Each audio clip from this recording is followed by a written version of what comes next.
Welcome back to the Joe Miller Show, KOAN Hot Talk, 1080 AM, 95.1 FM. This show is made possible by the McPherson Tax Defense Group, 1-800-BEAT-IRS, beatirs.com. That's BEAT, IRS, serving Alaskans, Americans since 1978 with 2 generations of tax defense attorneys. We're fortunate to have with us Jude Eden. Jude served in the Marines from 2004 to 2008. She's actually stationed at Camp Lejeune. She also deployed for 8 months to support Camp Fallujah, the communication networks there. She was assigned entry checkpoint duty, working with the Marine Infantry, frisking women for explosives. She later earned her BA from Hillsdale College, and now she's out talking about the atrocious decision of the Obama administration to compel, well, ultimately will compel women into combat. Now it's apparently voluntary. Jude, welcome to the Joe Miller Show. Thanks for having me. So you never actually served in combat, but obviously were in combat zones, and I'm sure saw combat. Maybe you actually did fire your weapon in the context of your deployment. But tell our listeners a little bit about your experience, and then we can launch into what you think is wrong with the current approach of the Obama administration to women in combat. I did not see combat, and I'm constantly drawing the distinction between serving in the combat zone and engaging in direct ground combat. I was I was a data dink, so I was in communications, doing the computer network stuff, and that's what we did for to support Camp Fallujah, to support all those users and all their computers and communications that they use there to support the infantry and everyone over there. And then I was also assigned the checkpoint duty as a secondary duty with a group of females, frisking women for explosives on their way into the city. So we were convoying back and forth to Fallujah. We were on the ground, outside the wire. But I am constantly drawing that distinction because even the women, we're told women were, that this new policy is just a reflection of the reality that women have been in combat for, decades now, and women have been fighting and dying just like the men. That's not true. Even the women who have been wounded or even died in the combat zone, they were not engaged in direct ground combat missions. They didn't make the infantry standards to be there in the first place. Who knows if they would have been there in the first place if they had to make those kinds of standards. So you saw this thing coming, obviously. I mean, you wrote your first article on this before the Obama administration even announced its decision.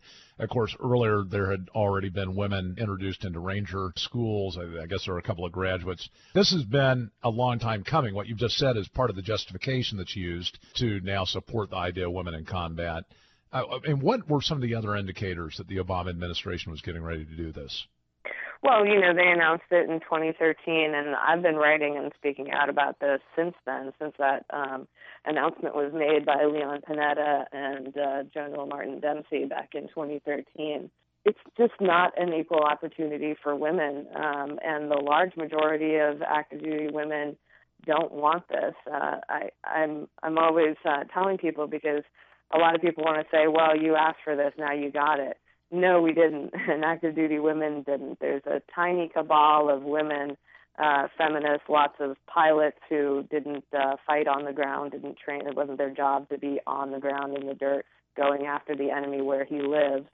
So they really have no business saying that, this is for equal opportunity for women, because 92.5% of the enlisted Army women who were polled in 2014 that said, no, we do not want to be assigned to these combat units. They're not all sexist against themselves, women know what's not good for them. And so the 92.5%, were those all military personnel or just Army, just Marines? That was enlisted Army women polled in 2014. Okay. There are similar stats for the Marine Corps enlisted women.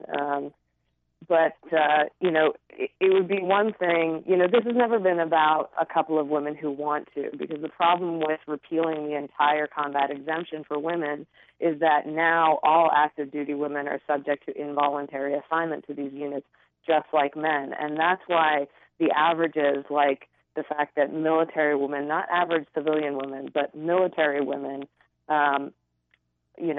get more than twice average more than twice the injuries as men, and that's before we even talking about men's standards. And I want to talk about the physical limitations. Standards. Let's talk about the physical limitations if I can hold you on for the second segment.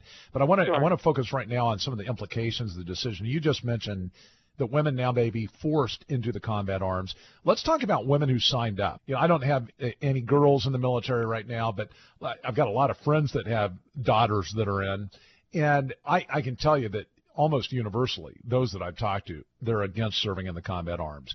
But those that signed up, say, 3 years ago, they could actually, theoretically, depending on MOS reassignment, et cetera, but they could theoretically now get something that they didn't sign up for.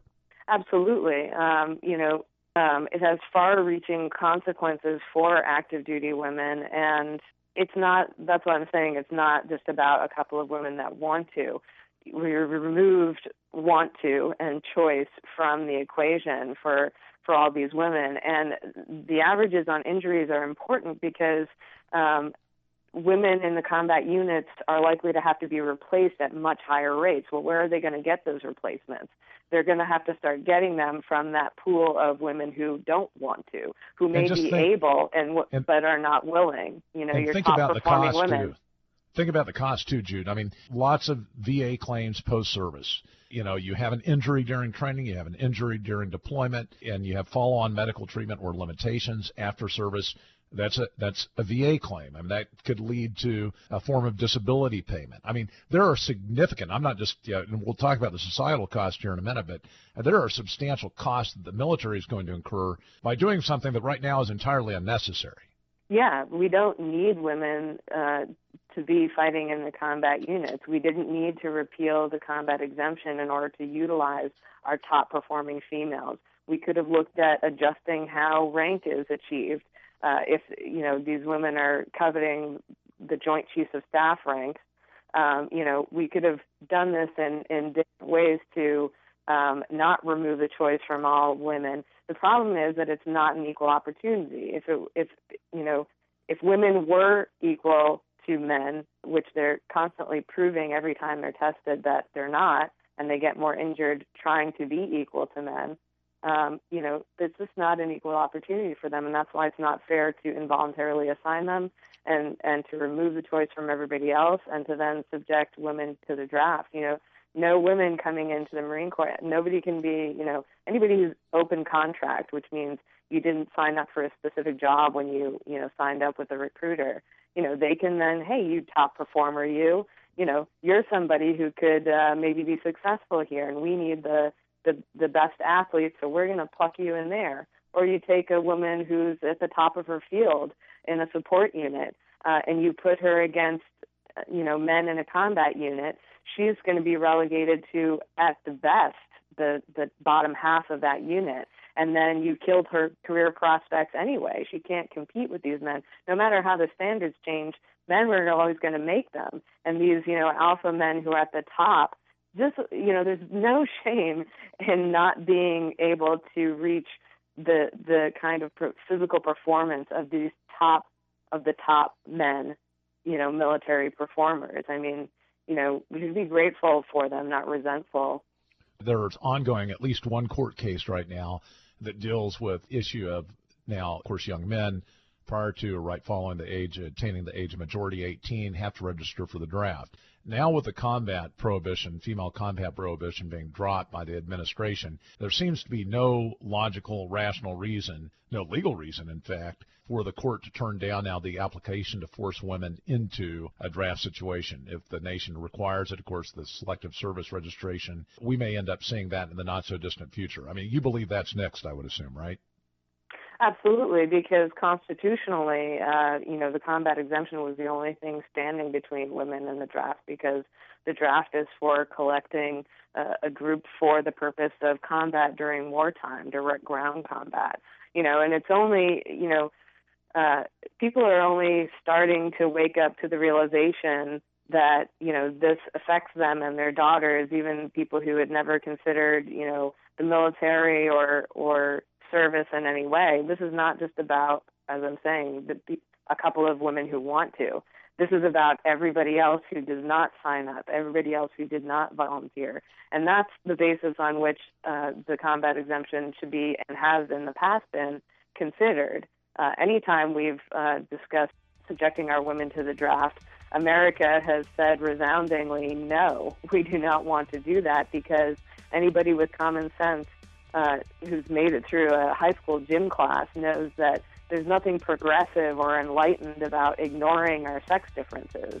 This is all about the administration trying to shove its view of what culture or society should be down everybody's throats. We're talking with Jude Eden, served in the Marines for 4 years, talking about women in combat. We'll be right back with Jude after these messages. Please stay with us.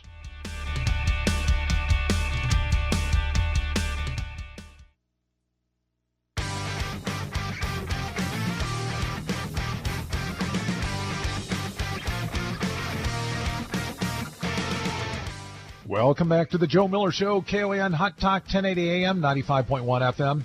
We have on air with us Jude Eden. She served in the Marines for 4 years, 2004 to 2008, stationed at Camp Lejeune. She was also stationed in Iraq, supporting Camp Fallujah, the communication network there. And she's been on the networks on a number of radio stations talking about the decision of the Obama administration to force women into combat units. Jude, thank you for staying with us, being willing to talk about this for another segment. Oh, absolutely. So I promised our listeners that we'd move into the physiology, the differences that make this really problematic, the Obama administration's decision on women in combat. And during the break, I was sharing with you, West Point, 1985 was the first year I was there. The first class of women came in 76, graduated in 80. So just 5 years after the first class of women from West Point graduated, I was there. The academy still trying to deal with the transition of women at the academy. And, of course, our training that took place in the summers was mixed-gendered training. And, of course, most of the training was focused on the combat arms. And it was interesting for me, young kid, 18 years old, 1985, to watch the hierarchy try to create, well, it was actually a fiction, I guess is the best way to put it, trying to create this environment that assumed equivalency of physiology between men and women. And I'll say it. There's no such thing really as gender neutral. Well, and we saw that right away. I mean, road marches, anything that required significant physical exertion, there were significant differences between the weakest male and the strongest female in most cases. Not all. I mean, there are some exceptional women that were able to perform quite well. And remember, at West Point, we had the cream of the crop. I mean, the top women athletes were there. Yeah. And yet still significant differences between the bottom tier of men and the top tier of women, and it did degrade training. There's no question about it. Tell our listeners a little bit about what you know about the differences in physiology and why that may be important or detrimental now to combat, given the administration's decision. Yeah, even small differences, can be life and death for these small squad units. They're going after and they're hunting the enemy where he lives. They're going house to house. They're often hand to hand. I mean, Ronda Rousey, a UFC fighter at the top of her career, when they were like, "Oh, you could best anybody," and would you fight a man? And she said, "No, that would be an unfair fight. He would have the advantage." And what people have to realize is that technology hasn't actually changed the reality and the violence of direct ground combat. These guys, if you talk to Iraq or Afghanistan infantry veterans, they have stories of having to kill. You can read their accounts, they have accounts of having to kill with their bare hands or whatever they had to hand when their ammo ran out or their gun jammed or stuff like that. You're going house to house, you're face to face with these guys. That's what direct ground combat is. The 9-month Marine Corps integration study where they compared men and women and they compared all male teams with co-ed teams. And, the women who volunteered for that, 100 women, they were top performers. They had made the men's minimum PFT physical fitness standards. They had gone through the enlisted infantry training, which when the first women were passed through that was touted as proving that women are fit for combat. But even though they had achieved those standards and gone through that training, the co-ed units underperformed compared to the male units on 69% of the 134 combat tasks. that is absolutely catastrophic. If it were 5%, it would be the difference often between life and death in these combat missions. But 69%, and they also still retained more than twice the injuries. So and when you say underperformed, you mean failure. 2/3 failed. Well, it's not failure. It's that the men outperformed them. So the women were slower. They were less accurate shooters. Specifically, the heavier the weapon, the less accurate the shooting. They struggled with tasks that required especially upper body strength. When they had to climb over a wall and the guys would just throw their packs over the wall. The women couldn't throw their packs over the wall. They needed help. Taking a 200-pound dummy off the field to replicate evacuating a casualty. The women struggled with that. The men often made up for it when the women had lesser performance. One male Marine who was all for women in combat before the study started said, I was all for this before this began, and I was helping a woman out, and I hurt my back because I was making up for the fact that she couldn't lift as much. And he actually changed his mind on the subject. So this is why the averages matter, because they have to implement it now. So they're going to have to draw from that involuntary assignment. So when all these women get injured and their weakness is their performance is weaker, there's no mitigating for that level of weaker performance. And the opposition wants to say, all it needs is better leadership and better training. There is no amount of leadership that's going to make women's bones more dense, their hearts bigger, their musculature or muscle mass greater. Men are virtually limitless on how much muscle they can gain when they work out. Women, no matter how much they work out, they still have limitations on how much gains they can achieve. We just have 2 minutes left. The Israelis discovered there's also an adverse psychological impact to having mixed-gendered units. Can you share anything about that you know? Oh, yeah. It's a myth that women are in combat on the same basis as men in the IDF. They abandoned that in 1948 after trying it for the first time in their war for independence for Israel. So because it was a disaster, the men they'll drop they'll drop everything to help the woman, to go to a woman screaming. Women are only in a couple of units in the IDF. They're in a couple of 2 light battalions that they're in, and they're only stationed on borders with countries that Israel has peace accords with. They're put in selectively. They don't have to serve the 3 years. They can serve 2. If they're married, they can be exempt. It's a myth that Israel does it, so why shouldn't we? Not that, of course, they are tiny and surrounded by enemies. They need all hands on deck. It's not a fair comparison anyway, even if they did put women in on the same basis. And one of the things that you touched on, and we've got to go to break here in just a second, but the fact that a man will drop everything to go to the aid of a woman, that was one of the major adverse impacts of the mixed-gender units. And one of the papers that I read about the experiences of women in combat there is that it destroys the objective. In other words, you're willing to drop the objective because of this natural empathy and compassion. We haven't even touched on some of the other issues. Maybe we can keep you on for another segment. I'll chat with you during the break. Stay with us, The Joe Miller Show. We'll be right back.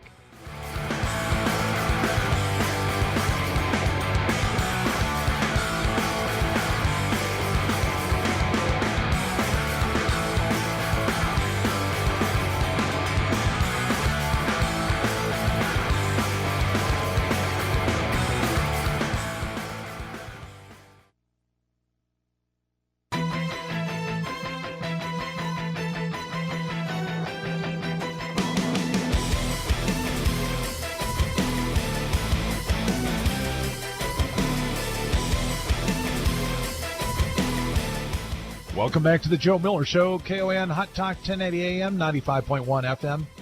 We have with us Jude Eden. She served in the Marines from 2004 to 2008, stationed at Camp Lejeune, also stationed at Camp Fallujah in Iraq. She was assigned entry checkpoint duty there, worked with the Marine infantry, frisked women for explosives, on Fallujah's outskirts. She's also earned her BA from Hillsdale College. Actually earned that prior to her term in the Marines. She works in IT systems now currently. She writes at her website, politicalanimalblog.com, and she also writes for thestream.org. We're going to put up an article or two of hers along with her podcast. If you missed the first two segments today, should have that up tonight. Jude, thank you for being willing to share a little bit more time with us. I appreciate that. I want to talk about what the Obama administration is doing with respect to this whole change, but let's first finish up the discussion about the impact of mixed-gendered combat units. I was sharing with you during the break, when I was in Desert Storm clear back in 1991, we're stationed in a combat unit. I was in tanks, but we're away from, any civilization. We're fairly isolated. Our battalion, I was actually assigned to an infantry battalion. We had an armor company attached to two other infantry companies, and lots of people living in close proximity to each other for an extended period of time. I can't imagine what it would have been like having women in that scenario. Tell us about what you think would happen based upon your experience and what you've seen in some of the support units. Yeah, the support units have a hard enough time with this, whether it's everything from flirtation to assault, whether it's consensual or non-consensual. That's all destructive to unit cohesion. There's jealousy, there's, fear, from one side of the spectrum to the other. The combat units need that like they need a hole in the head.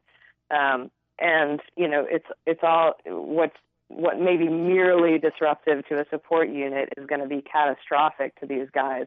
What happens when, if a girl is assaulted before her mission?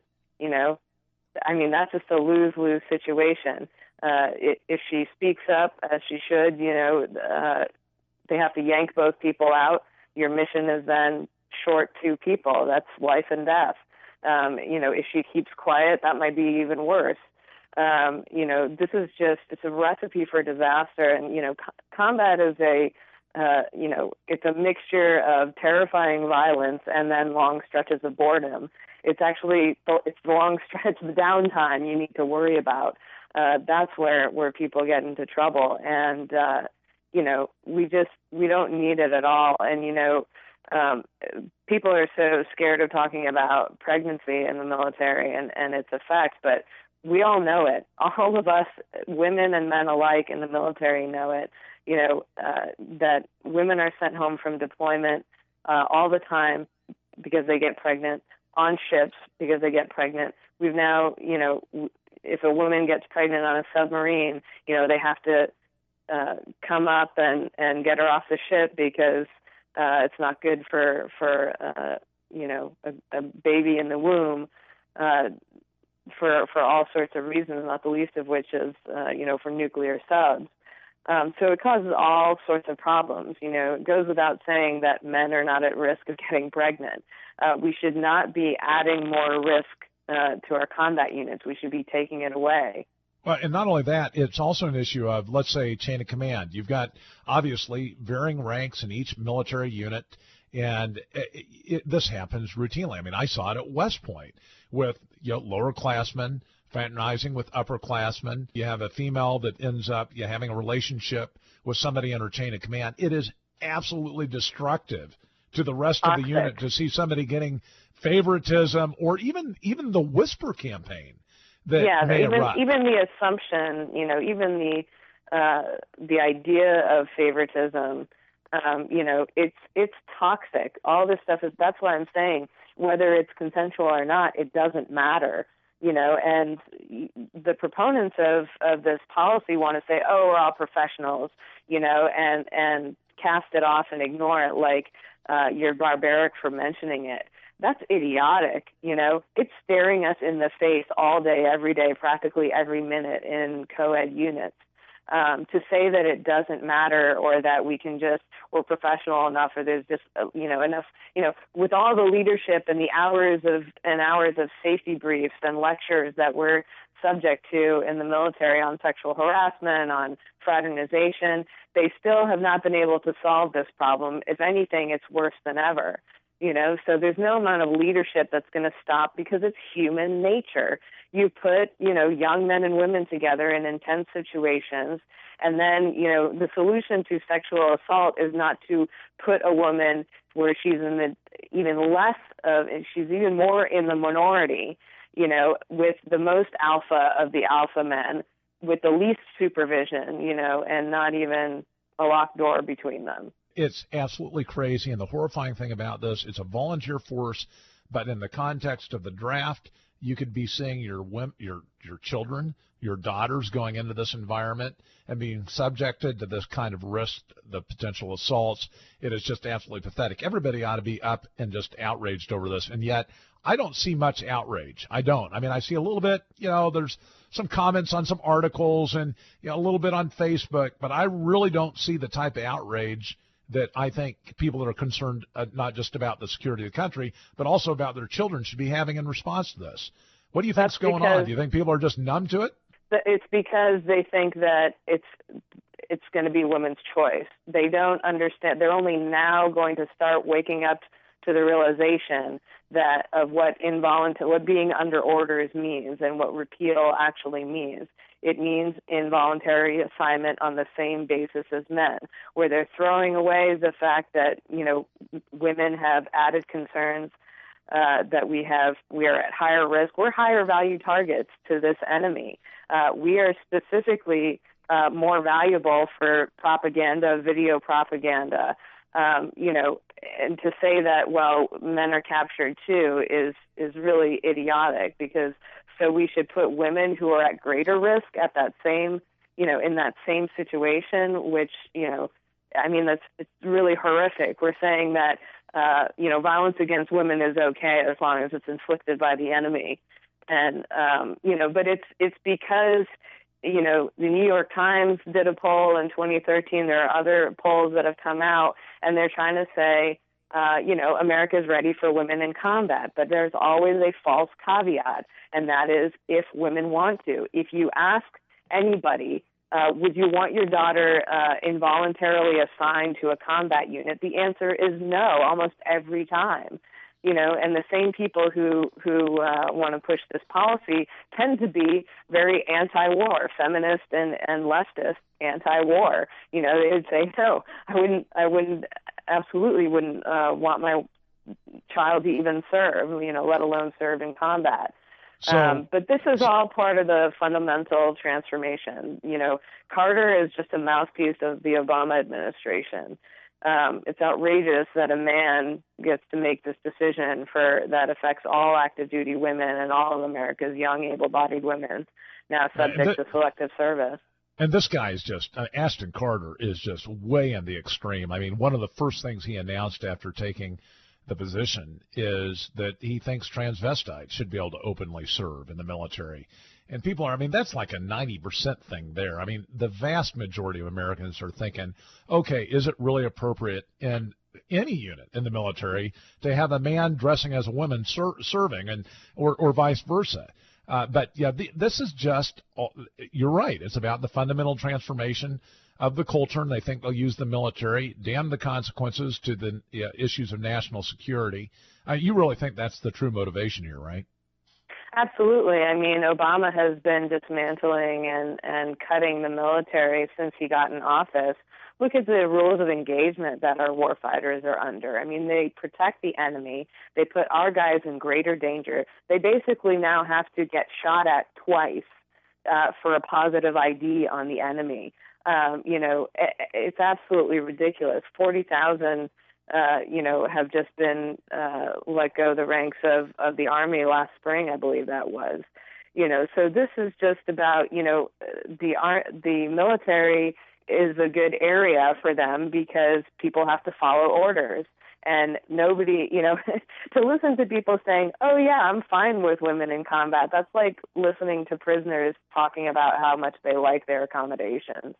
It's just, right. It's absolutely ridiculous and has no bearing on, whether or not, of course, the men like working with women. They like having us there, of course. It's just, this is about the destruction of the military. It's about, hampering our ability to to fight our enemy. They won't even acknowledge who the enemy is and that we are fighting them. Yep, it's about the destruction of the country. Obama wants to take the country down. I mean, virtually everything he does damages the country. I'm convinced the guy's an American hater.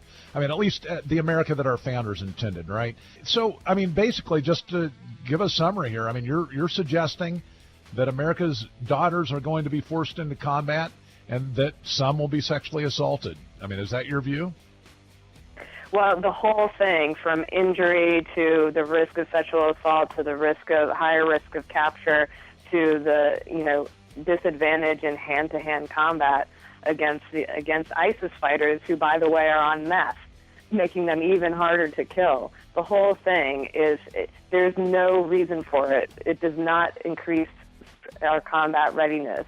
It does not strengthen the combat units to put women in there. It weakens them, it hampers them, it adds more risk to them. And we Jude should all Eden, got to go to break. Jude, I really appreciate your information, your feedback on this, your experience. Keep up the good work and letting Americans know how atrocious this decision is so that at least we can get it reversed, hopefully, in this next administration. Stay with us. The Joe Miller Show will be right back.